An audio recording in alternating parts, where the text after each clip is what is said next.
আমরা যদি দেখি সাংবিধানিক প্রতিষ্ঠানগুলোকে যেভাবে নগ্নভাবে দলীয়করণ করা হচ্ছে, ইতিমধ্যে বাংলাদেশ ব্যাংকে যেভাবে দখল করা হয়েছে, যেভাবে বিসিবিকে যেভাবে এখন আর বাংলাদেশ ক্রিকেট বোর্ড এটা নাই, এটা হয়ে গেছে হচ্ছে বাপের দোয়া ক্রিকেট বোর্ডে পরিণত হয়েছে।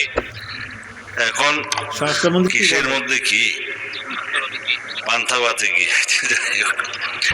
মানে স্পিকার আমাদের উত্থাপন করার বিষয়টা হচ্ছে জুলাই গণঅভ্যুত্থানে অংশগ্রহণকারীদের সুরক্ষা দেওয়ার জন্য, সাংবিধানিক এবং আইনি সুরক্ষা দেওয়ার জন্য।